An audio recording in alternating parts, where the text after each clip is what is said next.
How did the midterm go?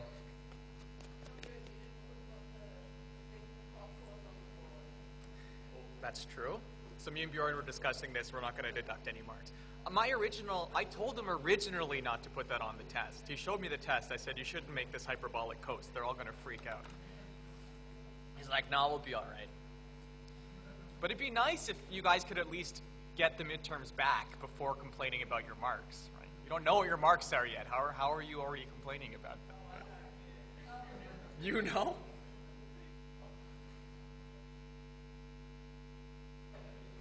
Yeah, but like, so we, you know, if everyone in the class makes the same mistake, we won't deduct a mark for that.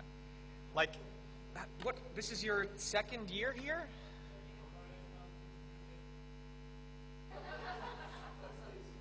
Well, like, so we don't sort of design tests for everyone to do well, right? So like when I was in uni, they would design the test so that most of us would fail, right? And then, because like, if you want a curve, right, if we make the test too easy, then you're all pushed. Like, we can't scale that. So do you know what the A, B, C, C, F scale was for? The American knows. Right? Well, I don't know if that's from the Americas or because she's from biology, but you know what a quartile is then, right? Does everyone in here know what a quartile is? Oh, yeses and nos. Okay, so there's A, B, C, D, F, right? There's 5 of those things. So it used to be that you would get this nice bell shape, which is what everyone likes, and in the middle, the balance point of this bell is your C, right? That's the definitionally average mark was a C. That's where your median is. And then one standard dev away from C got you to a B, and one standard dev from B got you to an A. It's not like you get an 80%, that's your A.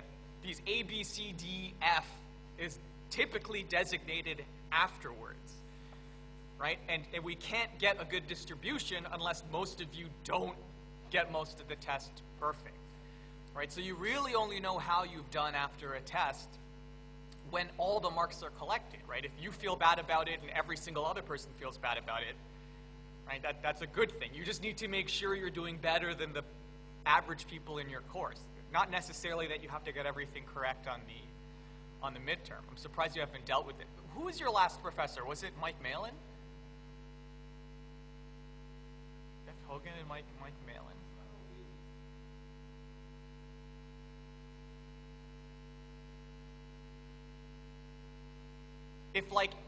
If the average of this test was a 50, of course we'd scale it, right? Because the average has to be around a C, and since we're inflating the grades, that average will probably become a B. We will inflate your grades. All of you will get a higher grade than you probably deserve.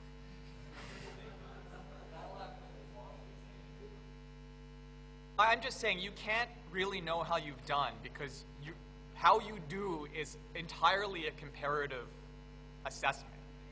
Right? It's not like you got 100, it's that you did better than the average person in the class. Right? That's what letter grades used to designate. But in any case, wait till you get your marks back before complaining to us about it because we haven't yet designed your final, and you want to have us in a good mood while we're doing that, not going back. I also told your group that E was never an answer. I feel this was, I feel that was also an advantage. Yeah. Huh? So do you know why that none of the above answer is on your midterm? It's to cover our asses. If we computed the wrong answer, E is always there. We could say, well, it was none of the above. So we screwed up, but the right answer is there. So E is only ever the answer if we have screwed up the question somehow. It's just a saving measure. Now I'm showing you all how the sausage is made, right? All of you are going to be vegetarians after this. Okay, so let's learn some actual... Well, okay, before I continue, is there anything different you'd like for the final in terms of how, like more long answer, more multiple choice? Jeez, the biologist is rubbing off on you. So it was fine, that midterm? Okay, the format's fine. Okay, so anyways, let's talk about a little bit of math. Last week we were talking about general transformations, right? So we were familiar with this conversion to polar or spherical, in that converting to a different coordinate system sometimes helps us take integrals. And instead of looking at specific transformations, we're just going to generalize it. So last lecture I was talking about what types of transformations that we can have. Basically, they just have to be one-to-one transformations, or if you'd like, you need to have a transformation which is invertible. So if your transformation takes you from one coordinate system to the other, that same transformation also has to be able to take you from the coordinate system back to the one that you've left. All right, so here's the crucial proposition. This is the one statement which will tell you how to do an integral after doing a change of coordinate system. So, so this is sort of confusing because you apply you apply your transformation for the right-hand side to the thing from the thing on the left, right? So you want to make sure that you have a rectangular region in your new coordinate system, which maps itself to the region from the original system. So the original system will almost always be written in rectangular. That's what this R is for. So our rectangular region in polar, for example, were these annuli that we were talking about last time. But in any case, if you have a rectangle, ignore this rectangular region, that's wrong. So let R be a region, any region in R2. T is a transformation from U cross V into R2, and S is a subset of U, such that the transformation on S gives you R, right? So you have, you're integrating over the same region, right? Because the transformation of S will give you this region R. Here I could put TS if you'd like, right? So the double integral over R over the rectangular function is equal to the double integral over this new region of that rectangular function, but evaluated at the change of variable. So if this was polar, this should be the R cos theta and R sine theta times the Jacobian, and then here's your variable change. So let's do some sort of concrete examples. First, let us confirm this proposition for polar, which is given by T with these transformations, right? So the transformation T is given by two components, right? One component needs to tell you what your new x is. Another component needs to tell you what your new y is. So given R in theta, the transformation from R theta, from the polar coordinate system into the rectangular coordinate system, is R cos theta. We've done this a lot. And the y is given by R sine theta. So our proposition says to double integrate over R in a rectangular region, we need to find a rectangular region in polar, which maps to R. We take our function here, f. We put R cos theta, R sine theta in. We multiply by the Jacobian, and here we have our change of variables dr d theta. This is equal to the double integral over R, f of R cos theta, R sine theta, R dr d theta. Right, that's the Jacobian in there, which checks out with what we developed before. Okay. Use the transformation. So this is, I think this is on your WebAssign this week. I just gave it a look. But on your WebAssign, you're going to be given a transformation and asked to use that transformation to do a change of variables. Or sorry, to do an integral with a change of variables. So here's a transformation, right? So we have a coordinate system, UV, which has to map into the real plane, right? So you give me a U and a V, and it maps to the real plane by this transformation. So U squared minus V squared. 2uv. And use this transformation to evaluate, I think that should be a double integral R y dA, where R is the region bounded by the x-axis and the parabola is y squared equals 4 minus 4x and y squared is equal to 4 plus 4x. So the difficulty in these transformation problems is not doing the actual change of variables. That's typically easy. But reshaping the region that you are evaluating over, right? Because a circle becomes a rectangle in some sense in polar. So all of these double integral and later today triple integral questions will boil down to us figuring out what a new region is. I don't know why that's out.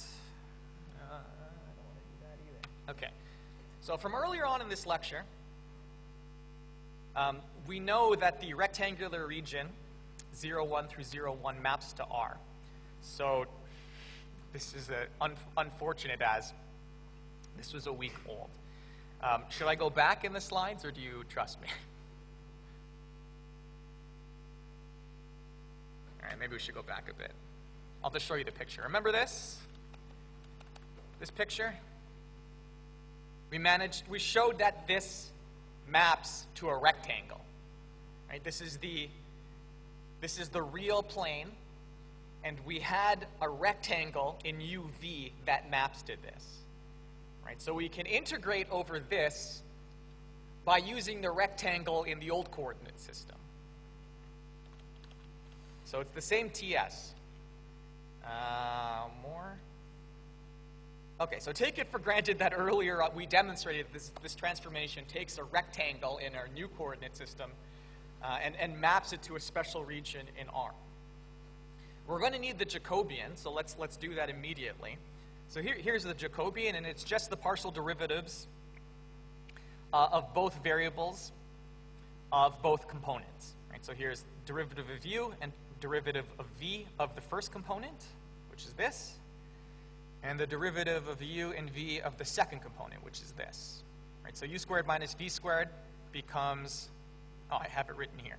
Derivative of u squared minus v squared du becomes 2u, because v is a constant. Derivative of 2uv by u is 2v.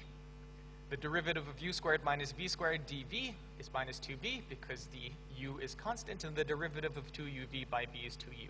Right? To take the determinant of this, it's the diagonal minus, the product of the diagonal minus the product of the off diagonal. So should that be a plus? Yeah. So is the rest of this question going to be screwed? Probs. Well, this is the benefit of seeing the slides for the first time. We get to work out all the kinks together. All right, so let's just pretend this was a plus. Right? I'll fix this later. So this is 4u squared minus 4v squared, so that should be a plus. Maybe we can carry that through. So this is going to be our Jacobian.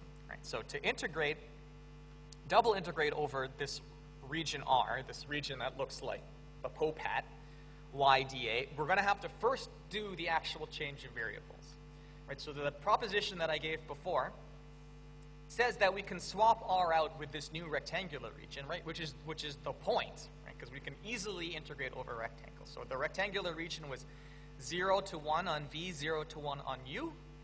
And what does the transformation say that we need to do on y? Well, this is y, right? Y gets 2uv. And I should have put maybe this is equal to xy. Right? So we take y, we replace it with its new coordinate in the new coordinate system. We have to multiply here by the Jacobian, and check it out, I fixed it. So that should be a plus. So here's the Jacobian, and here's du dv. Don't forget the Jacobian.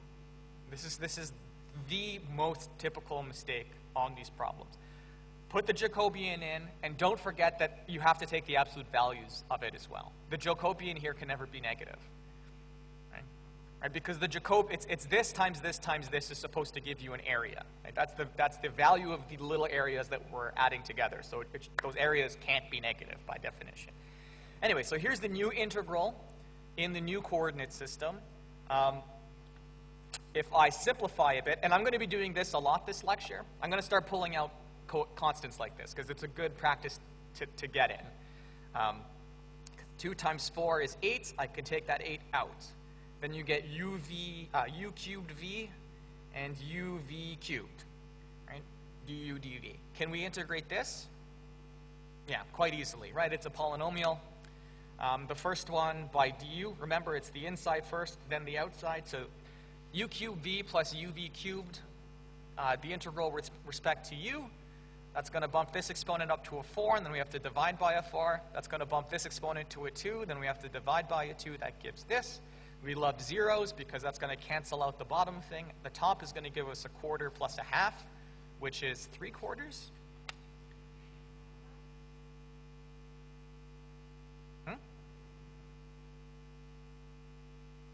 Did I miss a v? Yeah, there should be a v here, yeah? Yep, did that get lost?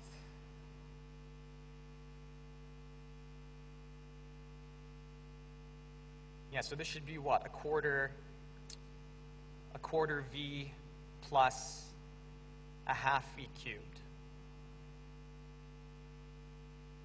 I have some sort of v here. Well, this is all mucked up. Okay, ignore this. But certainly you can integrate from here. Right? You can integrate twice. You should be able to integrate better than me, but this is just this is a polynomial. This is the most easy thing that we can possibly integrate, which is why it's extra embarrassing that I managed to screw it up. But go and fix that. Okay, so here's another question, and it's the last one of this lecture before we'll head to this week's. So let R be a trapezoidal region with vertices 1, 0, 2, 0, 0, minus 2, and 0, minus 1. I've drawn it. And evaluate the double integral over this region of e to the x plus y over x minus y dA. Now, there are two reasons that we'd ever want to do a change of variables. One, the integrating region, as in the last question, is complicated. And if we use a transformation, we can change that region into a rectangular one, which is easy to evaluate. The second reason to do a change of variables is to actually make the integrand easier to evaluate. This is the integrand, the thing on the inside. So let me show you what I mean. So this is very similar to one of the questions that you have. All right, so look at this. This would be hard to integrate. I wouldn't know where to start. But if we replace x plus y and x minus y with two different variables, maybe integrating u over v is easier. All right, so again, I can't give you recipes necessarily because integrals are really sort of a heuristic-based type thing. Why is that off?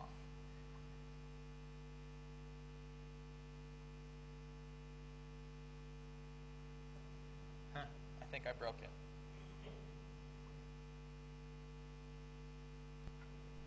There we go, there we go. Yeah, you just need to practice so much that you start gaining an intuition about these things. And that's really the only way. But for those of you who just are here to get to pass, I don't think we're going to be throwing anything too crazy at you. If you practice enough, you should be able to identify these things. Okay, so let's do this change of variables and see if it helps somehow. Right? You always have to sort of be ready to fail. So notice, if u is x plus y and v is x minus y, that I can add these two equations together. You're comfortable with that, if I add equations together. If I add these two equations together, what do I get? I get u plus v is equal to x plus x, that's 2x, and y plus minus y, which is 0. So the first thing says u plus v is 2x, and if I take the difference of these two equations similarly, I get u minus v is 2y. Right? Thus, given u and v, I can convert to x and y through these equations. Right? Give me a u and v, sum them, divide by 2, that gives you the x component. Give me a u and v, take their difference, divide by 2, that gives me the y component. Right? So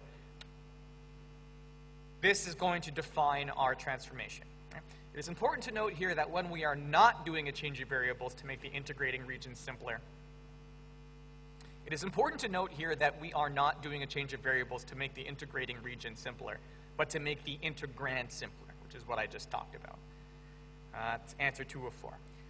Okay, next we determine our new region. So we just wrote our t, right? T is a transformation which takes u, v, and maps it to u plus v half and u minus v half. So we need to determine our new region by finding the images of r's endpoints under the new transformation. So we were given a trapezoidal region to begin with.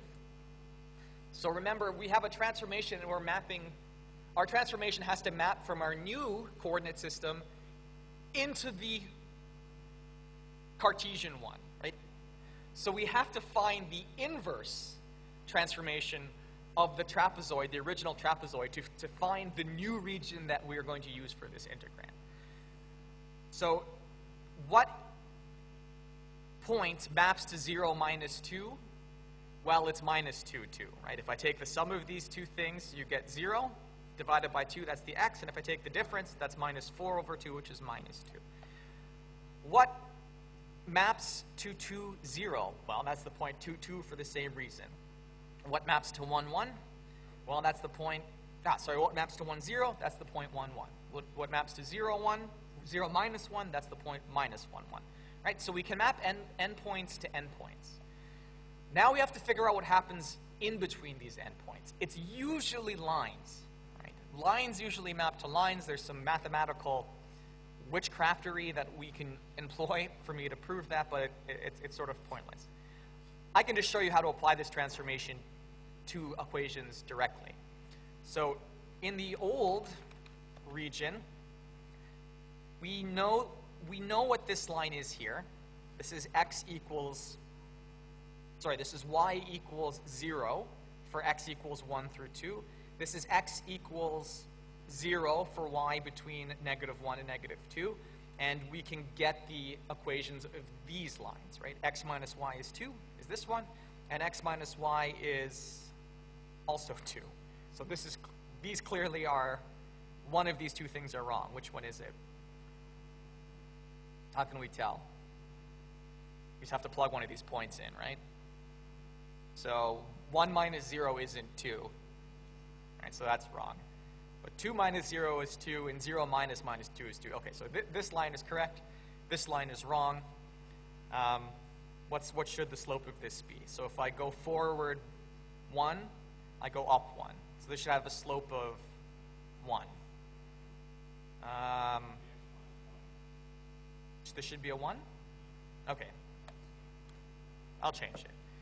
Okay, but remember, so now we're taking this region, and I'm finding a region that transforms to it, right? So I know what the endpoints are. Now I need to find what equations map to x minus y equals 1 and x minus y equals 2. Was that here? Yeah. So x minus y equals to 2 if and only if v is equal to 2, right? X minus y divided by 2 was equal to our v. X equals 0 if and only if u equals minus v, that's this line, and y equals 0 if and only if u is v, which is this line, and x minus 1 is 1 if and only if v is equal to 1, that's this line. Right? That's just me taking each of the restrictions from the original region and putting them through the transformation that we defined. Right? So down here is how I calculated all of those lines. So the Jacobian of T, which we're going to need for the integrating region, is given by this. Again, it's just the partial derivatives among all of the variables on each the x and the y component. So here's the x component, and we're taking the partial derivative with respect to u and v. Here's the y component, and we've taken its partial derivative with respect to u and v. And we get this determinant, which works out to what? Minus a quarter, minus a quarter, which is minus a half. Okay, so now we have the original thing that we wanted to integrate over this over this trapezoidal region that we just found. Using that proposition, I can swap out everything with the values given by our transformation. Right, so if our transformation, we've given a transformation t, so we need to put a region here that maps to R, which, because of the properties of T, must be the inverse mapping of T on R. EU over V, which is easier, which was the purpose of this. The Jacobian, which was what? Minus a half. And then du dv, right? So here are a new order, or here are new things that we are able to integrate with. Okay? So we go from minus v to v, 1 to 2. Maybe I should have pointed that out. So v goes obviously from 1 to 2. And if you choose where you are in the v, you're going to go from u equals minus v to u equals plus v. Right, so we get u equals minus v to u equals plus v, and v goes from 1 to 2.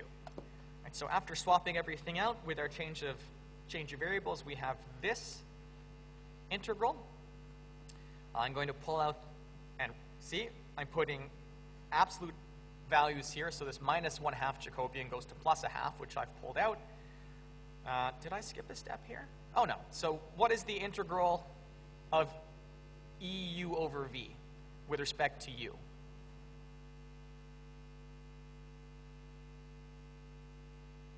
Well, what's the integral of EU with respect to u? E to the u.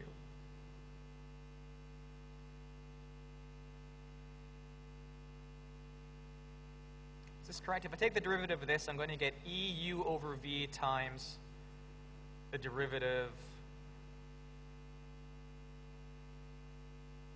Yes, I had to divide by 1 over v, which is v. Okay, so this is correct. So the integral of e to the EU over v du gives you v EU over v, and we have to evaluate this from negative v to v. So the rest of this is fairly routine, so I'm going to go through it rather quickly. So if we evaluate this, we're going to get v e to the 1 minus v over e to the 1, and we can integrate this region over v quite easily, right, because e to the 1 and here are constants. That gives us v squared over 2, e to the 1 minus 1 over e to the 1 from 1 to 2. And if we evaluate all the way through that, we get 3/4 e to the 1 minus 1 over e to the 1. This is the correct answer. I looked through a bunch of the midterms. I don't know why people write down decimal answers. Again, it's wrong. It is wrong to give a decimal answer when there is a symbolic answer. The answer is √2 and you write down is equal to 1.4. That is wrong. That is an approximation of the answer, not the answer I'm looking for. We're not going to deduct any marks, but to be more correct, you just leave it like this. Okay? No calculators necessary. If it was up to me, you guys wouldn't be allowed calculators. But every year we try that, there's an uprising, so no more of that. And how dare we get you guys to multiply? Okay, so let's switch to our new lecture. This is the wrong title. It should be triple integrals. Okay, so we've done single integrals. We've done double integrals. So now what we're going to do is triple integrals and stop there. But you can do n-many integrals, right? We've developed this notion of iterated integrals, and as long as you want to do a finite many of them, go nuts. It's just that moving beyond triple integrals gets a little bit hard, right? Mainly because I can't draw you plots of things that are in the 7th dimension. I can maybe get you plots of things from the 4th dimension because I can animate that, right? You guys know this, you can always add an extra dimension to something by adding time. And I can demonstrate, I can show someone what a sphere is by passing that sphere through a piece of paper. It starts as a dot, it gets bigger, actually, and gets smaller and contracts back into a dot. That animation is a way of describing a sphere to someone who only understands things in the 2nd dimension. We can do the same thing in the 3rd dimension, sort of have these amorphous blobs moving around. And that's like taking a 4th dimensional object and passing it through this dimension, right, if you want to have your mind blown a little bit. But these projections or these animations are important in order to try to understand math. But but for this lecture, I'm not going to use any pictures. Right? I want to appeal to those who don't think visually, but just like hammering away at the equations, because there is merit to doing that, right? Just being able to work arithmetically. In fact, if you want to start doing some serious physics, it's probably better to stop visualizing, because those things get quite, well, it's very probabilistic, so you can't visualize it anyways. But anyways, I digress. So, what was the game for integrals? Right? Integrals, as I've been repeating over and over again, are just a way of doing a sum an infinite amount of times over an infinite number of infinitely small regions. So the definition for triple integrals is going to be exactly the same. For a univariate integral, our regions were intervals on the real line. For double integrals, our regions were, at least in a rectangular, were squares or rectangles in the plane. What is our new region going to be? Prisms, right? And in this case, rectangular prisms. So this is the odd part, right? So in sort of the single dimensional, in the planar case, we can sort of visualize that a region on X corresponds to some region on Y, right? We can see that. We can also see that a region like this on R2 corresponds to a part of the surface here. What I can't now demonstrate to you is that if I take a box, this box sort of gives you a piece of the fourth dimensional object. Right? But it's the same thing. It's a mapping from this box to the piece of the fourth dimensional object which resides over it. Right? But there is no hope for me to sort of demonstrate how that looks like. Right? So forget about it. Just think, okay, it's just an analog. Right? We move from 1 to 2 and 2 to 3. So don't try to visualize it. Just try to sort of understand that mathematically we're just doing the same thing. Right? And mathematically this makes as much sense. We just have to deal with the fact that we're all naked gorillas and our minds can't comprehend it. All right, so to construct the triple Riemann sum, and all the theory I'm going to go over quickly because it's only really the questions and examples that are really the most useful, but you still need to know sort of the background. So a triple Riemann sum, again, all we need to do is we need to take a prism in three-dimensional space and cut this prism into smaller prisms somehow and keep reducing the size keep reducing the volume of these prisms down to basically nothing. Again, after we do this division of the prism, we have to go and pick a sample point from each of these prisms. And when all of that's done, we can form the triple integral like this, right? So the triple integral, or that is the hypervolume that is bounded by F over the region R, is equal to the triple infinite sum over F, evaluated at your sample point, right? This gives you the hyper height, if you want, multiplied by this volume, right? So we're adding up a bunch of hypervolumes to form the triple integral. Here's Fubini's theorem in triple integrals. I wasn't able to show you the one for 2 dimensions, so I certainly won't be able to show you the one for 3 and beyond, but practically speaking, it just gives us a way of permuting the order of variables from which we integrate by. And I've shown you that occasionally it's useful to change the order of integration. So if you have a box, right, or some type of rectangular prism that is on the square region A through B, C through D, R through S, then this has nothing to do with changing the order. This says you're allowed to change the order. Sorry, Fubini is what says that you can move from this box.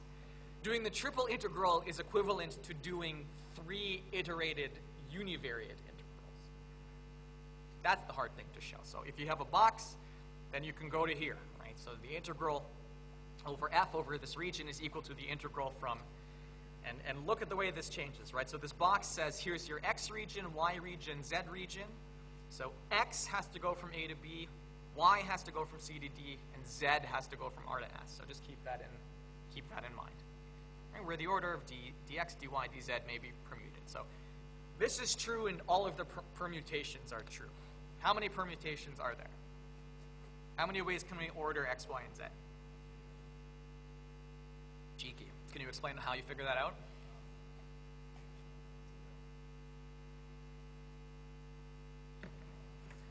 You want to order X, Y, and Z, right? So you basically need to fill in 3 blanks. How many options for the first blank? How many options for the second? And the first? 3, 2, 1. 3 factorial. Counting is really interesting. Take a combinatorics course.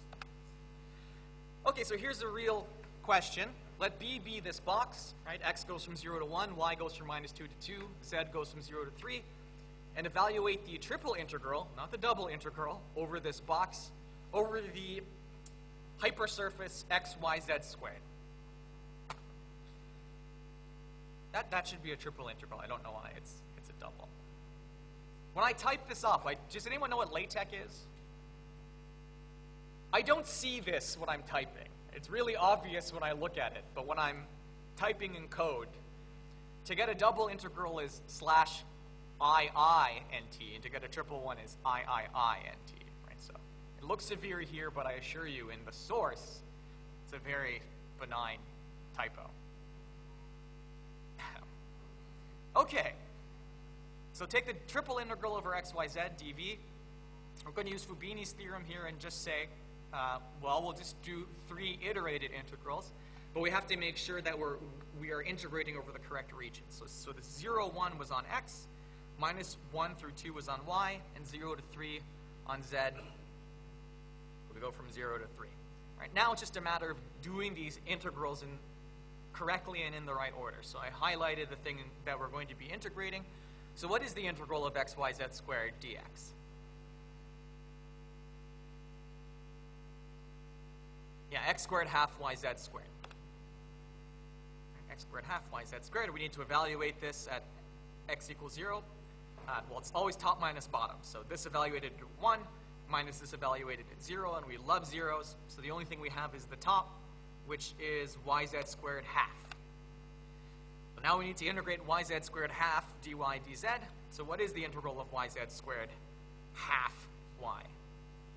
Y squared z squared over a quarter. Right? So now we need to evaluate this, top minus bottom. Top is 4 over 4 z squared, so that's z squared minus 1 squared. So it's minus z squared over 4. So yeah, we had 1 z squared minus a quarter z squared, so that leaves 3/4 z squared. And the final one, how do we integrate this? Well, that's z cubed over 3 times 3/4, so that's 3/12 z cubed. What did I do? Oh, no, the 3's just cancel. Sorry, yeah. So you get z cubed over 4. So we have to evaluate top minus bottom. That's 27/4 minus 0. 27/4. Perf. Here's another one. And now I have actually 3 integrals. So let B be this box. And evaluate 6xz e to the yz. It's going to be a little bit harder. First we say, okay, I want the triple integral over this region, over this box. Oh, I forgot to put dx, dy. I forgot to put dv here. V for volume, A was for area. But using Fubini's, this says I can integrate from 0 to 3 over... I am changing the orders of the integrals on purpose for this example. I just didn't write it down. So notice that this was x goes from 0 to 1, y goes from 0 to 3, and z goes from 1 to 2. And Fubini says we're allowed to do this in any way we choose. So I look at this, and I say, what is the easiest thing that I can integrate here? Well, I chose y. It doesn't really matter, but I just have to make sure when I'm integrating by y, I go from 0 to 3, because that's the integrating region. Z should be 1 to 2, that's there, and x is 0 to 1. So this is just demonstrating that in order to change the variables, you also have to be careful about how we're changing the bounds. The integral of 6xz e to the yz by dy should be... Oh no, this was clever, because the integral of e to the yz dy is 1 over z e y z, and that cancels out a z, this z.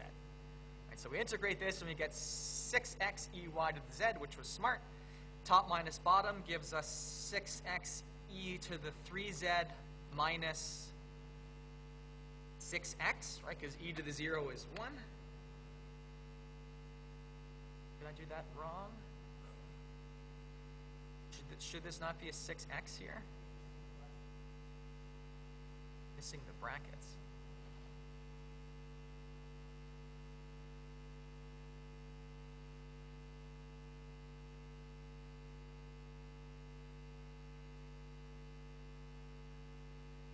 If I evaluate this at y equals 3, I get 6x e 3z. That's this.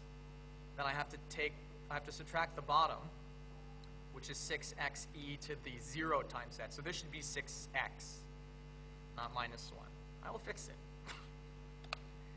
Oh no, I did fix it. That's just a typo. Okay, so when I integrate this, you get, with respect to z, you're going to get 2x e to the 3z minus 3z from z equals 1 to 2, which gives you this integral, which integrates to that, which integrates to this number. I went over this quickly on purpose because it's all polynomials at one point. But I just wanted to demonstrate that making a clever selection of the way that we integrate helps, right? Getting rid of that z was a big help. Right? Had we done the integration in any other ordering, we would have had to do lots of integration by parts, because there would have been a ton of products. Right? So just keep this in mind, that you have, I like to call it your toolbox of things that you can employ when you're trying to solve these problems. Because this is a perfect thing that we could do in an exam. Right? Give you an integral which is very hard, but becomes very easy if you just switch the order of the integrals. We sort of said on your midterm, do this by changing the order of the integrals, but I prefer my type of question. And we are designing your exam, so keep that in mind. All right, so we now need to know what other regions that we can integrate over. Right? We know how to integrate over prisms. These rectangular regions are easy no matter what the coordinate system is. But just keep this in mind, that we know how to do double integrals already. Right? So if I can take my region E and break it up into two regions, then I can say, well, this triple integral is equivalent to taking the double integral over the single integral. And I know what kind of D's that we can have here, right? Namely rectangular type 1, type 2. Now the question that remains is, well, given that D is either rectangular type 1 or type 2, what kind of C regions can we have? Well, maybe I didn't explicitly say this before, but the way our regions always have to work is that the outmost integral has to have bounds which are known, which are constant. We have to go from something to something on the outside. Then the next thing can go from something to something dependent on the thing that came before, right? So suppose x is allowed to go from a to b, right? Then y can go from some function of x to some function to a different function of x. And then the next thing can be from a function of x and y to a different function of x and y. But the point is we're allowing one extra variable as we move. But ultimately, we need to go from two variables, one variable, none. One of the integrating regions has to be known. So it's the same thing for this case, right? In D, in each of these regions, one of the regions was known, right? This is an AB, that's a constant region, here's a constant region, here's a constant region. So we're allowed any regions that satisfy D. Then we can have C, provided that we just know where to begin and where to end given x and y. And I'll make this more explicit. Right, so suppose that the region E is given by some 2D region D, right, something that's rectangular type 1 or type 2, by this sort of lower and upper region Z. Then if this is the case, then I can do this triple integral by breaking it up into these pieces, right? I can go from, if I take this integral with respect to Z, then we're going to be eliminating Z, right? Because we're going to be putting in functions for x and y in for Z. The same thing is going to happen with y. We'll be left with a function of x and y. We'll replace all y's with a's and b's, so that becomes constant, and we take the derivative with respect to x, and we're done. Right? But again, the way that these are organized is important. Right? Two variables, one variable, 0. Maybe I should have put an x in both of these, but it's okay. Okay, so here's a real question. Evaluate the triple integral over E over the hypersurface Z for this region. Right? So again, the complicated part of doing these integrals is not the actual integration, but determining what the new region is going to be. So what does a tetrahedron bounded by x equals 0, y equals 0, z equals 0, and x plus y plus z equals 1 give us? And I promised I wouldn't draw any pictures, so let's try to investigate this. We must first determine what values x, y, and z could obtain, right, in that order. The order is arbitrary, right, but this is how you have to ask yourself this question. How small and big can x be? How big and small can y be given that x has been set? And how big can z be given that x and y has been set? Right, so what is the minimum value for each of these things? Well, x equals 0, y equals 0, z equals 0. So the smallest each of these things can be is 0. So if x is between 0 and 1, what can y be? Whoops.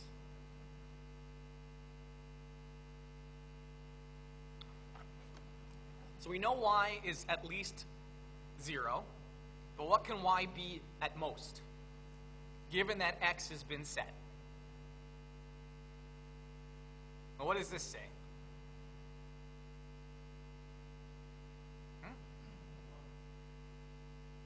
Z doesn't exist yet.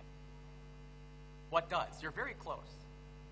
Yeah, x has been set, so how big can y get? 1 minus x. Perfect. Okay, so given that x and y have been set now, how big can z be?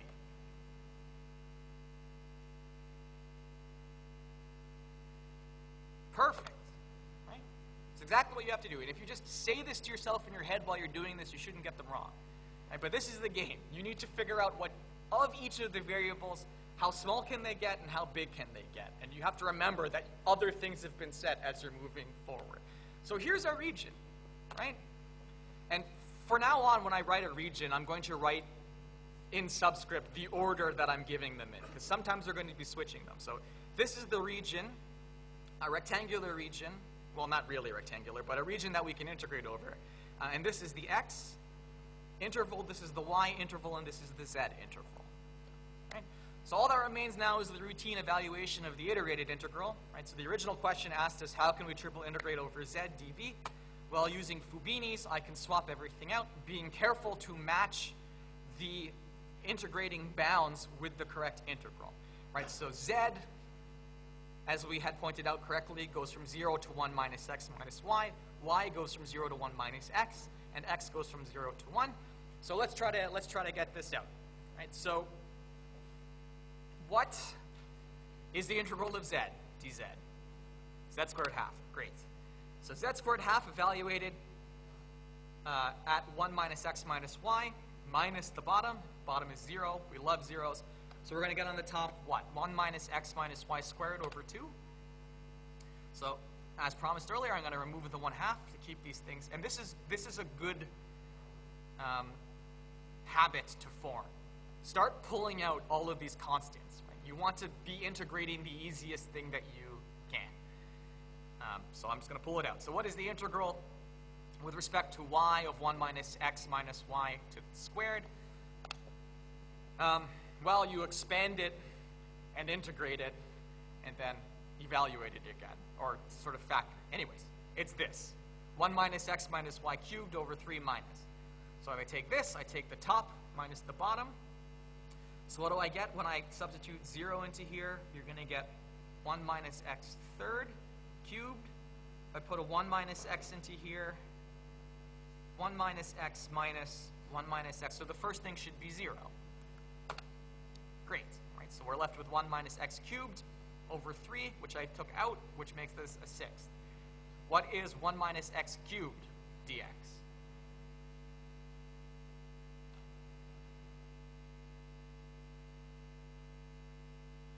Perfect.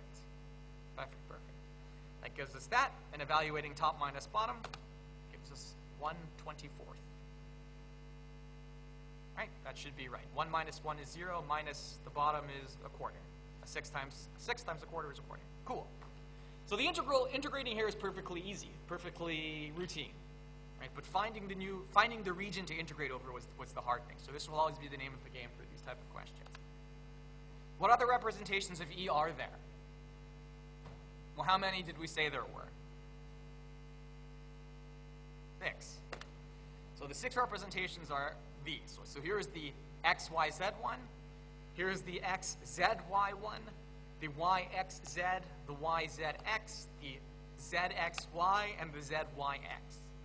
Each of these integrated regions should have given us the same answer. Something confusing? So just keep in mind, though, that you'd have to change the dx, dy, dz part to the reverse of this, right? So if you wanted to integrate over this, you'd need dy, dx, dz. It's another question, right? Lots of questions today. It's going to be mostly examples. So let E be the region bounded by the paraboloid, the plane, z equals 1, the xy plane, y equals 0, and the yz plane, x equals 0. And evaluate the triple integral over this region of x, y, z dv. Okay, so step 1. We need to know what E is, right? We need to describe E as 3 intervals in order to employ Fubini's theorem. So to express the region E, notice that so what is the minimum value for x, y? Oh, I should have put some pauses. Ah, I did. Okay, so notice that the minimum value for x and y is 0. They're written right here. Okay? Which means that z equals 0 squared plus 0 squared equals 0 is z's minimum, right? If z is equal to x squared plus y squared, and x and y start at 0, then the smallest thing z could be is 0. Also notice z can never be negative, right, because it's the sum of 2 squares. So if z is between 0 and 1, right, we're bounded above by 1, because that it says you're bounded by the plane z equals 1, so that's where you stop. If z can be between 0 and 1, what can y be between? Right, so z is fixed. What is the smallest and largest y can be? We know the smallest y can be is 0. So if z is fixed, what is the largest value y can obtain?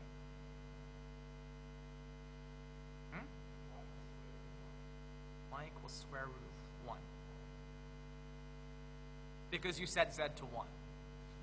What you haven't, we don't know what z can be anywhere within the region. It's not necessarily 1.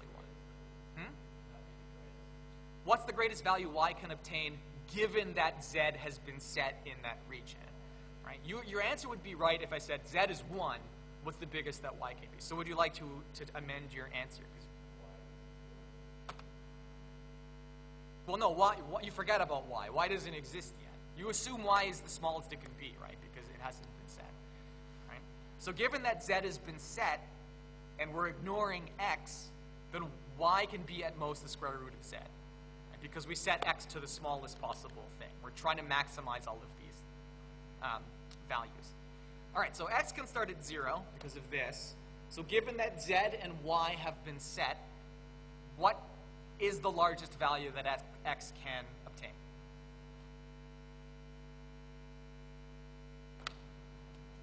Perfect. I hope you can all do this on your website. Okay, so all that remains now is to perform the iterated integral, right? And this is the easy part, now that we have this region. So the triple integrate over x, y, z dv, e, z, y, x, employing Fubini's theorem, right? So this is the x integrand, y integrand, z integrand. So the integral of this dx is what? Well, it's x squared half yz from 0 to square root of z minus y squared. We love 0, so we only need to care about the top. What does the top give us? Well, it's a square root squared. So z minus y squared times yz half. Take the half out to make the integrating easier. Now we need to take the integral of z minus y squared all times yz dy. If we multiply everything in, you're going to get z squared y minus y cubed z. That should be easy to integrate. It works out to this. Again, though, we need to do top minus bottom. And we have a 0, which is great. That leaves us with the integral from 0 to 1 of z cubed dz, where all the extra contents have been removed. There is a quarter. If I take the integral of this, you get z to the power of 4 over 4 from 1 to 0. And you finish up, and we get 1/32. Well, 1 over 32. Okay? So again, the integrating was easy, or it should be easy, right, from the last 2 courses. But really, the game falls down to what is this integrating region. More questions. How much time do we got? Oh, an hour. You guys don't want a break, do you? You want me to keep plowing through and get you out of here earlier? Is there a water fountain around here? I may have to go if I run out. Okay, so here's another question. Let E be the region bounded by the paraboloid y equals x squared plus z squared and the plane y equals 4, and evaluate the triple integral over this region of the square root of x squared plus z squared. And I think I've embedded an extra lesson into this answer. So we express our region E by noting that y equals x squared plus z squared can never be negative. Right? Thus, the smallest thing that y and thereby x squared and z plus z squared can be is 0. Right, so 0 is going to be our start.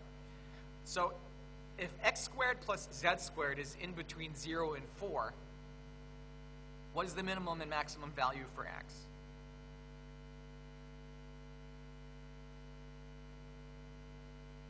Forget that z exists, right? You assume that the things that you don't care about are helping. You're close. Remember, we're squaring, right? So now we have to go again. So thereby, the first thing, the x part, is minus 2 to 2. So given that x has been set, what can y be? Smallest and biggest. Well, smallest is what? 0. Biggest is, given that x has been fixed.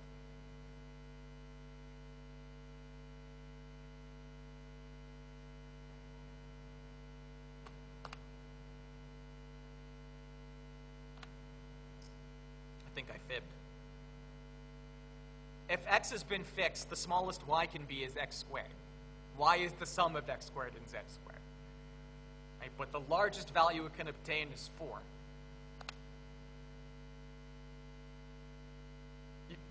You can put a y in here as well. Right? I feel like I explained that poorly. Y is equal to x squared plus z squared. Yes? Both y and x squared plus z squared can be between 0 and 4. We calculated that x then can be between -2 and 2. So if x has been fixed, then the smallest y can be is x squared. Right? We assume z has been set to 0. Right? But that's y. Y is x squared. Right? So that's the smallest thing that it can be. And the largest thing that it can be is 4. Right? Because we've put y in this region here. Whoops. All right, so given that x has been set and y has been set, what is z? Smallest and biggest.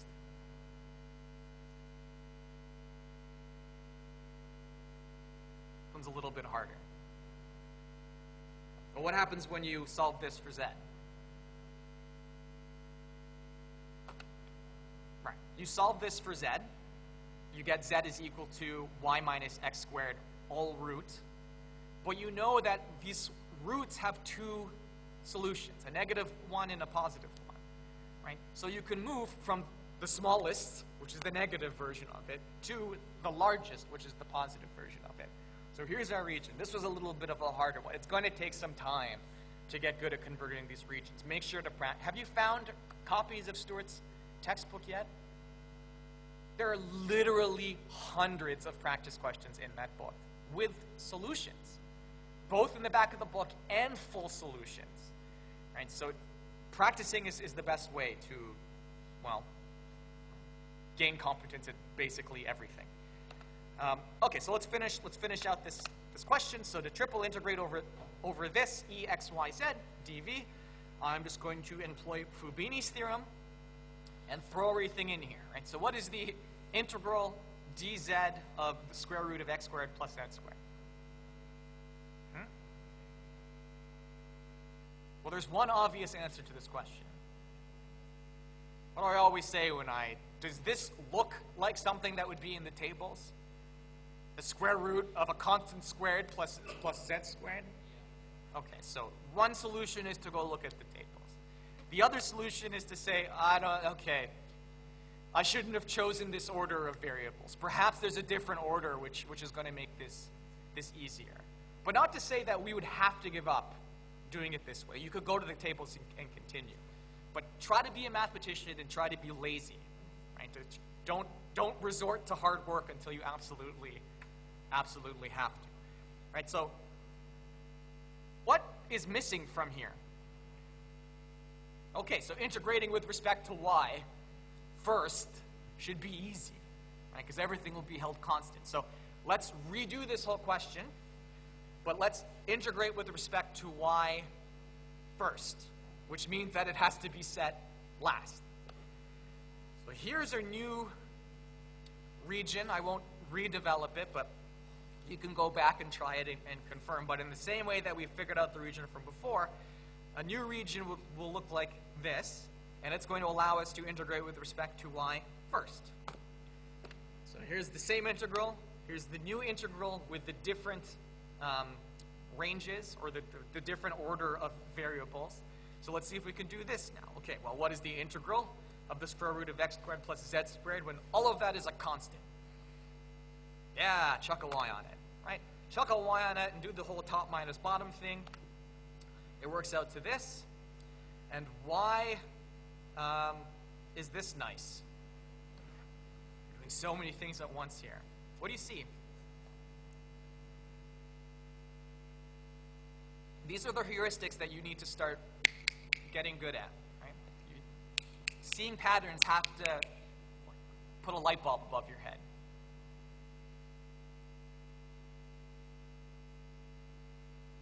A lot of squares. What can we do to get rid of x squared plus z squared? Well, it seems to me that if you take x squared plus z squared, that's giving you the length of something. And the length of something could be given in polar. So if I convert to polar, who groaned? Groaning is the correct answer, right? But this is the game, right? You got to use all the tools at your disposal to try to make integrals easier to integrate. That's why we're here in some sense. But this is a good question. I don't think I'd ever give you something like this on a final. Too many things will go wrong. I'll get text from you guys during the final that this is unfair, and unless it's I've had tests which were worth 60% of my final grade, which had 4 questions on them. 4. You had to do 3 of them, which means every question was worth 20% of your grade. And if you couldn't solve it, there was no, biology approach. But it's fun. Okay, so let's convert this to polar and see what happens. We should be able to do conversions to polar pretty quickly, right? What's going to be the Jacobian, for example? R dr d theta. Okay, so converting to polar using this transformation, x gets r cos theta, z gets r sine theta. Don't get, right? I've done something that may seem weird because I'm giving z the y. But there's nothing that says we can't do polar in the xz region. If we could do it in xy, that's a plane. We can do it in xz, that's also a plane. Right? Don't get confused when I simply change the names of variables. This is one of the best ways. I only know how to do this question with the function f. This is the function g. We were never taught how to do this with g. Don't laugh. You should see some of the angry emails I get. Okay, so let's convert to polar. We get this. Does this look nicer? Yeah? So don't forget, though, that I had to change everything. Right? Z went from 2 to minus 2. Z went from square root 4 minus x squared, the negative version of that, to positive 4 minus x squared. So once you put everything through, including the bounds, into polar, I won't do all the details because that was a different lecture, we get something much nicer. We get 4 r squared minus r to the 4th.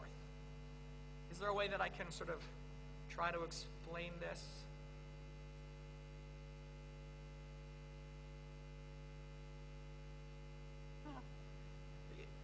You have to stare at this question until this conversion just seems trivial to you. So I'll leave that to you because I'm running out of time. But anyways, this is a much nicer thing to integrate, right? 4r squared minus r to the 4th dr gives us this, and we're gravy. Again, this is the most correct answer, 128 pi over 15. Okay, don't type that into your calculator. Okay, so this is a fun question, right? Because we did something and failed, tried something else that made it simpler, but only after converting to polar. Maybe I should give you a 10-step question on your final, on your assignment or something. Here's another question. I promised you today, no pictures, but all practice. Right? Rewrite this integral that goes from 0 to 1, 0 to x squared, 0 to y, dz, dy, dx, as an iterated integral with the ordering dx, dz, dy. Right, so we're not even going to, I didn't even give you an integral to integrate here. I just want you to change the order, right? Because it's the hardest part. So what does z, what is the interval z moves in? Z, the interval that I've written here, it says z can obtain the values, what is the interval that z is existing in? 0 to y. What about y? Okay, and x? Okay. So the given region, right, is e, x, y, z, 0, 1, 0 to x squared, and 0 to y. Let's think about what this means, right? This means that x is bigger than or equal to 0 and less than or equal to 1. That y is bigger than or equal to 0 and less than or equal to x squared. And z is bigger than or equal to 0 and less than and equal to y. So we need to reconfigure these variables so that y, right, the thing on the outmost is known. The z is dependent on y, and the x is dependent on both z and y. So can we, from these three statements, determine a real boundary for y to be on? I think you know how to answer this, because your incorrect answer from before is the correct answer to this one. No. So if y is in between 0 and x squared, what is the biggest value y could obtain in the best case scenario? 1. Perfect. Does everyone see that? Because now we get to shift x. We're saying what is the absolute maximum thing y can be? Okay, so good. We have y is between 0 and 1. Now we need to know what z is. Well, z's already expressed as an interval with respect to y, so that's free. Given that y and z have been set, what is x? That's going to be the hard thing, and I think that's what I wrote. So if 0, and I was going to say less than, but I mean less than or equal to. 0 less than x less than 1, and 0 less than y less than x squared. If you combine these two things, you get 0 is less than or equal to x squared. Y is less than or equal to x squared is less than or equal to 1. Oh, right. So if x is in between 0 and 1, remember that squaring it makes it smaller. Right? Squaring a fraction makes it smaller. So in fact, if 1 is the largest thing that x squared can be, right? 1 is the largest thing x can be. This rewrites to, if I know that x squared is less than 1, I have y is less than or equal to x squared. Oh, I have this. If I can move from here to here by taking the square root, right? If y is less than x squared is less than 1, then square root y is less than x is less than 1. With some caveats, but in this case it works. And 0 is less than z is less than y. Whoops. This says y is in between 0 and 1, z is in between 0 and y, and x is in between square root y and 1. Knowing that, the new region is 0 to 1, 0 to y, square root of y to 1. Okay? And thereby, the original integral can be rewritten like this. Right? So before you integrate, just ensure that, in the very least, the outermost integral has bounds. Because if it doesn't, you've done it wrong. Right? You need the outermost thing needs to be known explicitly. Okay, so we talked a little bit at the beginning of this lecture about changing of variables with an arbitrary transformation in double integrals. That notion extends to triple integrals in this way. And I won't explain much, but it should seem very familiar to you. If you have a transformation T, which takes R in UVW space to S, right? So you have some coordinate system, some new coordinate system, UVW. You want to map into R, our usual XYZ space, via this mapping. That is, you give me U, V, and W, and I can tell you what X, Y, and Z is. We have the same notion of the Jacobian, given by this. That's every variable with its partial derivative in every variable. So here's X, Y, Z, and this is U, V, W. And it doesn't matter if you screw up the order. Right? The determinant of A is equal to the determinant of A transpose. So when you're writing this, you just got to make sure that you've done it one way or another. You could say, this is the X column, and this is U, V, W. Just be sure to be consistent. So here's the important theorem. Suppose you have some transformation which takes you from some new coordinate system, U, V, W, into R3.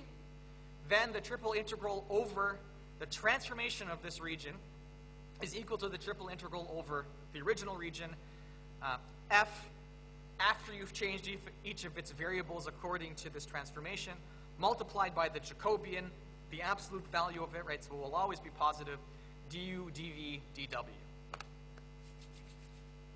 All right, so let's try to do this with cylindrical and spherical change of coordinates. I really would like to get to the area, volume of a sphere today, because that was like my favorite thing in vector calculus. So remember cylindrical coordinates, right? That was when we had polar and then we added height, right? So the new coordinate system was a length, an angle, and a height, right? So r, all values between 0 and 2 pi, and another r. And we need to map into R3, and we gave it by this transformation. What is the Jacobian for the transformation of T? Well, this one's a little bit more complicated, but if you set it up, well, maybe we can identify some stuff in here that's easy. What's dz by dr? Derivative of z with respect to r, 0. Derivative of z with respect to theta, 0. How about, huh?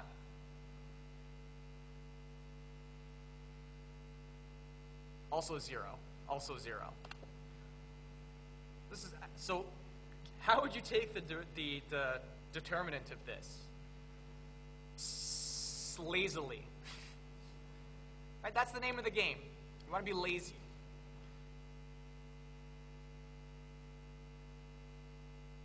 Well, it's, remember how you take a determinant, right? You go across some column. Sorry, you go, well, either a column or a row, and it's the constant times the determinant of what's been left out. Well, this is 0, so it's 0 times the determinant, plus 0 times the determinant, times 1 times the determinant of what's left. So we just need to figure out what the sign should be. Plus, minus, plus, minus, plus, minus, plus, minus, plus. Perfect. So this is going to be equal to the derivative, equal to the determinant of this 2 by 2 here, which is r cos squared theta minus minus r sine squared theta, which simplifies to r. So our proposition tells us that to triple integrate over f given in rectangular or in Cartesian, if you want to convert to cylindrical, you do your cylindrical conversion, you make sure to change your bounds accordingly, and then you have to put in your Jacobian r, dr, d theta, dz. Right, so let's try to solve this. I give you a region. I say it's inside the cylinder, which should sort of already give you a clue about how to solve the problem. Right, so you want to be inside the cylinder, below the plane. So here z equals 4. You want to be below it. And you want to be above the paraboloid given by 1 minus x squared minus y squared. So evaluate this integral. So again, I promised I wouldn't give you any pictures. We would work this out simply by sheer force of brain. Right? So inside the cylinder, and this is how I did it when I was an undergrad. I'm not a very visual person. Right? This is why I liked algebra. But this is, you just have to codify in mathematics all the English that they give you. Right? So inside the cylinder means this. Right? You're inside the cylinder, well, that means you have to be in the interior of x squared plus y squared. Below the plane means you have to have a z value less than 4. Above the parabola means that you have to be higher than the value of z given in that parabola. So here are our 3 restrictions. So what are these 3 restrictions in cylindrical now? So remember, it's polar plus height. So what does x squared plus y squared become in polar? Is it r squared? Yes, it's r squared. What does z become in polar? Z. What about this? Okay, so here are our new restrictions given in cylindrical. Right? That r squared has to be between 0 and 1, z has to be less than 4, and 1 minus r squared has to be less than z. This simplifies to what? Well, the first one, we take the square off, and it can go between... Could that be minus 1 to 1? Oh, no, a length can't be negative, right? R is always minimum 0. Okay, so R goes from 0 to 1. 1 minus R squared is less than Z, is less than 4. How did I... oh, right, that's from here. I've combined these two restrictions. 1 minus R squared has to be less than Z, which is less than 4, so I can conclude this. And theta doesn't show up at all, right? Which means that it's unrestricted. When you don't see a variable appear, that means everything is working independent of what value is picked for theta. Right? So theta unrestricted means that you have the whole interval available to you. Right? So I'm going to make that the outmost thing, right? Because if it's unrestricted, then I know exactly where I have to move from. So here's theta, goes from 0 to 2 pi. Next is R, which goes from 0 to 1. And Z goes from 1 minus R squared to 4. So again, we've satisfied the fact that we're losing a variable as we move along here. So here's the original question. Here it is converted to cylindrical. Right? Don't forget about the Jacobian here. What does that thing in the square root work out to?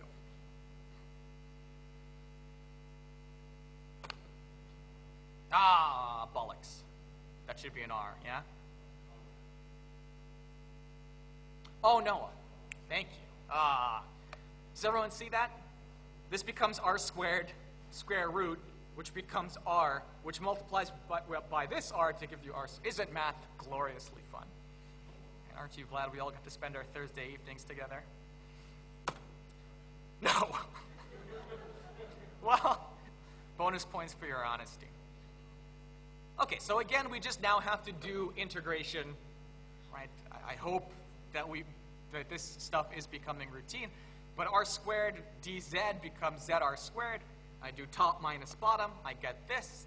Now I have to take the integral with respect to R. It's a polynomial. So, and actually, this is a nice one because this is just R cubed. So we get R cubed plus R fifth over 5. Top minus bottom. We love zeros. We get this.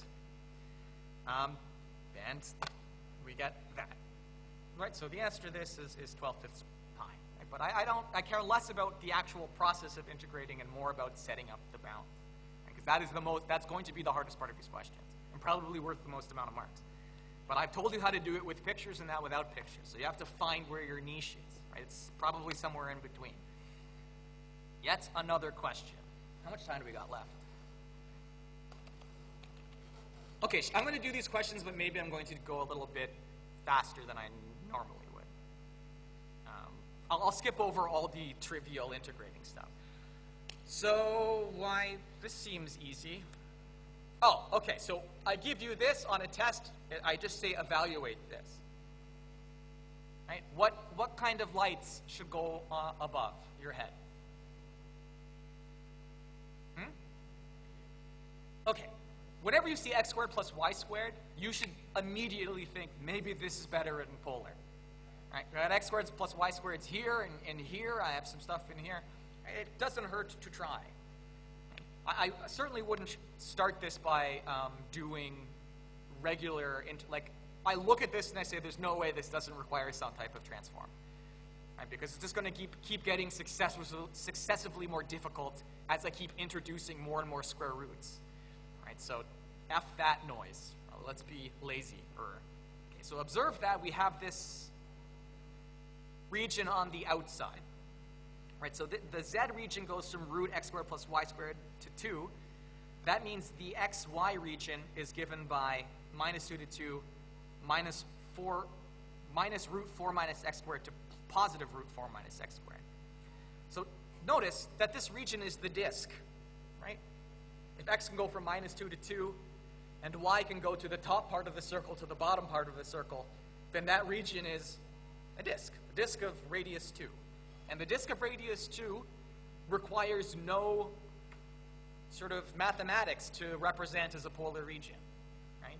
The disk of radius 2 is a rectangular region in polar. And rectangles are super easy to define, right? So if I'm in the interior of the disk of radius 2, That means I need to take all r's that start at 0, that can get as long as 2, and I am free to use the entire circle, angles, right? So this means that we have ER theta given by this. I also know that Z is in this region, right? The top part of the circle to 2. So the circle to 2, right? Which gives us R goes from, Z goes from R to 2, right? Because this thing in here, in polar, or in cylindrical, is R. Right? So thus, our final region is given by 0 to 2 on R, 0 to 2 pi on theta, and R to 2 on Z, right? And this could be swapped. You can swap anything that don't have unknowns in them, right? So there's the original integral. There's the integral after I do the cylindrical transformation. I can simplify that a bit to this, right? And I hope from here this is easy, right? We do this, we integrate, we get this, we integrate again, we get this, we integrate again, we get this. And all those in between steps should be easy, right? These are all just polynomials. 16/5 pi. When I was in school, if the answer was a multiple of pi or square root of 2, you knew you had it correct. I don't know why. It's just always a multiple of root 2 somehow. Okay, another one quickly. Jeez Louise. Let E be the region bounded by the plane Z equals 1. So you can be as high as 1. Or you need to be at least as high as 1 and as most high of 2. The hyperboloid Z squared is equal to 1 over x squared plus y squared. And we want to evaluate the double integral over that bounded region, x squared plus y squared. We take a look at our restrictions. We know for sure that Z goes from 1 to 2, so that's a good candidate for the outside integral. We also know that Z squared has to be positive, right, because you're squaring it, which means that 1 over x squared plus y squared has to be positive as well. If I convert these restrictions into cylindrical, you get still the height doesn't change, right, because heights map to heights. But we also have Z squared is equal to 1 over r squared, which says that r is equal to 1 over z. And theta doesn't show up at all, so theta is unrestricted. Right, so we have this region, 0 to 2 pi, 1 to 2, and 0 to 1 over z. Where again, these can be permuted if you'd like. So here's the original integral. Here's the integral converted to cylindrical. And again, from here on in, it's just routine. And I was trying to demonstrate. You don't have to sort of evaluate anything until the end. Right? You can leave fractions unmultiplied, because sometimes you get lucky and you'll be able to cancel something. And so in the end, you have to combine them all, but along the way, you don't necessarily have to cancel everything. Okay, cylindrical. So we've done that should say spherical, not cylindrical. We've done cylindrical, so now we want to do spherical. So spherical is very much like cylindrical, except that the height, remember, is not given by a value. It's given by this, I think it's azimuthal angle. Right? The highest you can be is at 0, right? And then as you move lower and lower and lower, this angle gets bigger and bigger and bigger until you hit 180 degrees. Right? That's the highest. This is the lowest. Everything intermediate is there. Right, so this is like saying I rotate like this, then I rotate like this, and then I go out this far. That's spherical. We need to know what the Jacobian of this is in order to do these integrals. This is definitely something that you should write down in your cheat sheets, by the way. You don't want to have to go and re-evaluate these Jacobians on a final. It'll take a long time. Well, in the cylindrical case, it's r dr d theta dz, but in the spherical case, it's different. So I'm not going to go through this because it's a lot of arithmetic, and it's not. Just trust me that it will work out to minus r squared sine phi. Maybe as an exercise, work it out. What is the Jacobian? So remember now that we're going to have to take the positive. We have to take the absolute values of this. So when we do a change from rectangular to Cartesian, the thing at the end is going to be r squared sine phi d theta dr, or some permutation of those. In particular, here's the proposition. This is the only thing you really need to do your homework, and that you can change from one region to another via this exchange. Right? Here is just converting. This is the conversion for rectangular to polar. Right? x gets r sine phi cos theta, y gets r sine phi sine theta, z gets r cos phi. And here's the Jacobian, the positive version of it, r squared sine phi dr d theta d phi. Okay, so this is the thing that I wanted to get to. I find this very interesting. So now that we can take a triple integral in spherical, right, how can we get the equation for the volume of a sphere? What is the equation of the volume of the sphere? 4/3 pi r cubed. But why? Why is it 4/3 pi r cubed? This haunted my dreams when I was younger. So remember that these integrals, we're summing things. Right? That's always the name of the game. These integrals is just a sort of calculus-y way of taking sums of things. So remember that integrating, if I have a region and I integrate that region over the unit 1, that's going to give you the area of that region or the volume of that region. So I want to set up an integral, a triple integral over 1 with the region being the sphere. But since we're working in spherical, what is that region? What is the region in spherical given by the sphere? What is the region of the sphere in spherical? Well, suppose that's the unit sphere. Good enough, right? The sphere of radius r in spherical is r equals r. Right? That's why it's called spherical. The sphere is the easiest thing to define in that coordinate system. Okay, so the equation encloses this region, right? So if you imagine, I want the volume of the sphere. That means I need to go to every point within the sphere. So that means I can go from 0 to r. I can go along the arc at any height and at any place in the circle, right? So if I triple integrate over this region, right, that is the region from 0 to r on r, 0 to 2 pi on theta, and 0 to pi on the heights. This will be the volume of the sphere, or it should be at least. Okay, so let's do this. And I double highlighted the thing in the middle here. Don't forget about the Jacobian. Right? If you did it without the Jacobian, this wouldn't work. This is the first thing I tried. I'm like, oh, I remember triple integrals. I can work out the volume of the sphere. And it didn't work because I forgot about the Jacobian. Because I haven't done vector calculus for like 60 years. I'm a vampire. Okay, so let's take the integral of this. What is the integral of r squared sine phi dr? Perfect. Okay, top minus bottom again. We get, I removed all the constants. So we're left with sine phi. What's sine phi d theta?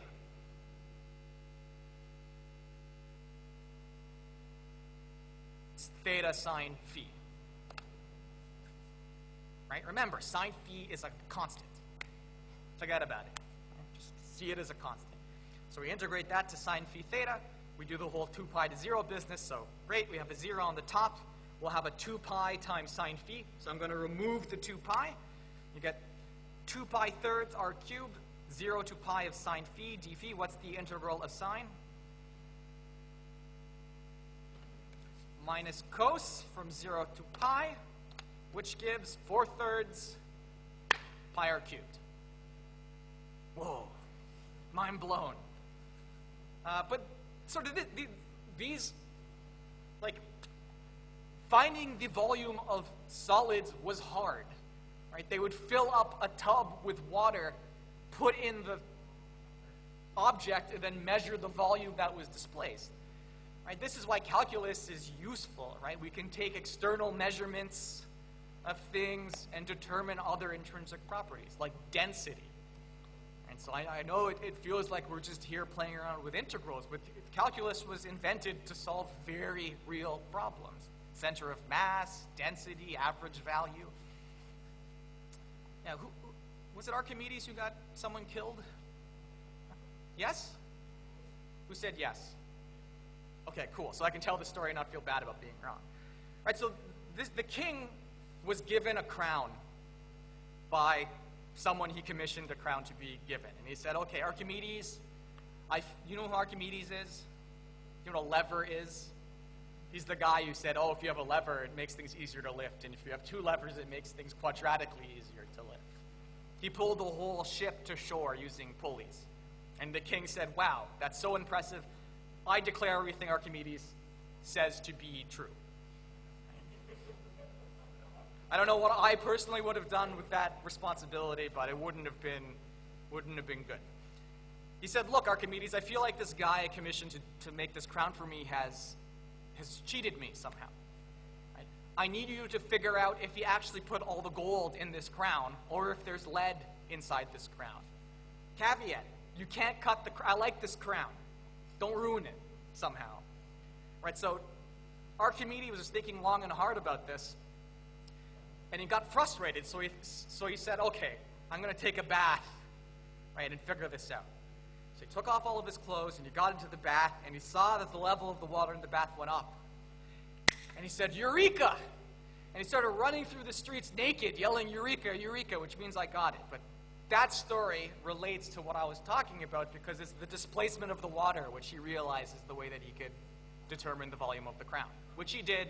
And he also determined that the guy who made the crown was, in fact, cheating the king. So the king executed that guy. Well, every story has a happy ending.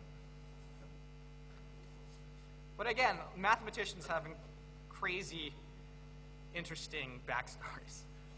How much more of this do we have? 2 more.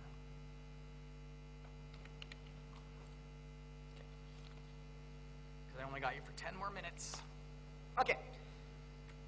So again, the name of the game is I'm going to ask you to integrate something. I'm going to give you a region in which to integrate over. You need to figure out how to represent that region as some sort of rectangular region, and then do your integrals.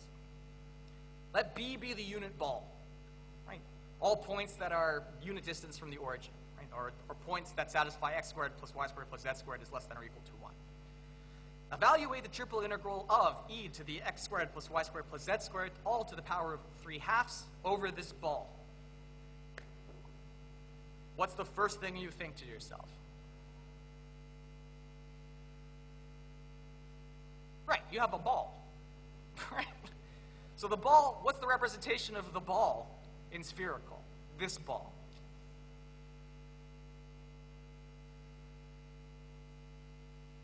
Well, r is less than or equal to 1. Right? So in spherical, the unit ball is easily described as the region.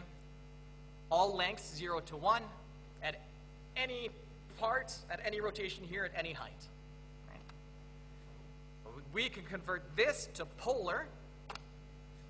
Oh, and recall spherical defines r squared is equal to x squared plus y squared plus z squared, so we get this.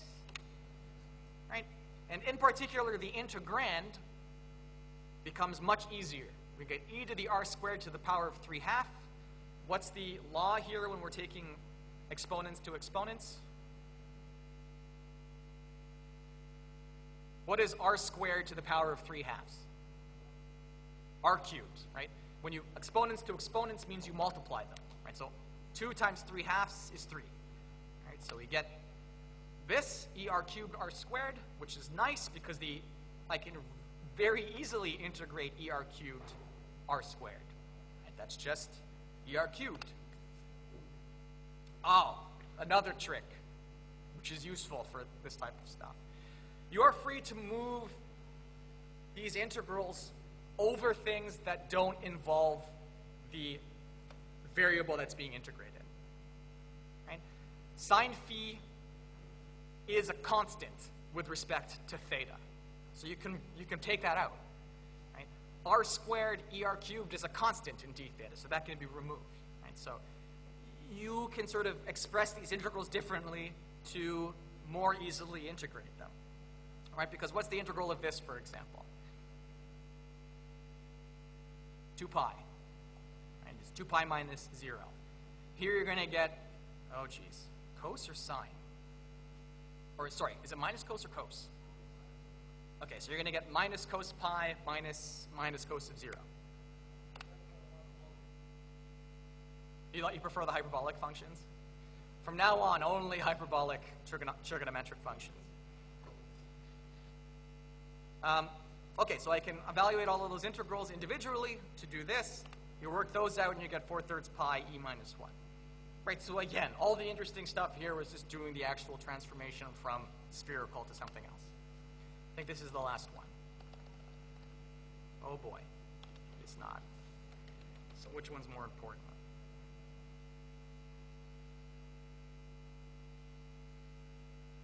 Let's just skip to the last one. You guys can read over the second last one. Okay, so last thing for today.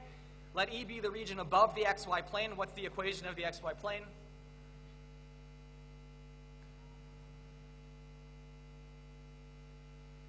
What's the equation of the x-axis? Y equals 0. Right? So what's the equation of the xy plane? What's true about z anywhere on the xy plane? Z equals 0. So it's the analog of the other thing. The x-axis was y equals 0 because that's the condition that's satisfied at each of those points. Right? The xy plane is the z equals 0 because that's the condition that's satisfied at every point on the xy plane. And between the spheres of radii 1 and 2. Right? So imagine a sphere. Cut out a sphere inside, so like make the sphere with a core and remove it, and take the upper part of that. Right? So it's a sort of hollowed out hemisphere. And evaluate the triple integral over this region of 1 over x squared plus y squared plus z squared. Right? Again, we see the sum of squares. We think to ourselves, that would probably be a really nice spherical region. We're evaluating over spheres in the first place. And spherical is important because if you want to study things like planets, they're spherical. And when you study things, you're just going to assume that they're spheres. Right? So this is why we're so preoccupied with this coordinate system. Okay, so above the xy plane and between the spheres r equals 1 and r equals 2 corresponds to this set of restrictions. Right? If you're above the xy plane, your angles can be 0 through pi half. Right? Anything more than pi half puts you underneath the z plane. You want to be in between the spheres of radius 1 and 2. That's easy. R can go from 1 to 2. And lo and behold, we have no equations in theta, so it is unrestricted. Right? So unrestricted means we can use the whole thing. Thus, the region is 0 to pi half, 1 to 2, 0 to 2 pi. This actually should be easy. Whoa, what is that? I forgot to put the 1. So this should be in the denominator. Anyway, the original integral converted into spherical gives you this. Don't forget about the Jacobian r squared sine phi. Look at that. These things cancel. We're left with this integral. We can work that out to get 2 pi. Next week, vector fields and line integrals. Go home to your friends and lovers. Or Netflix, if you're me.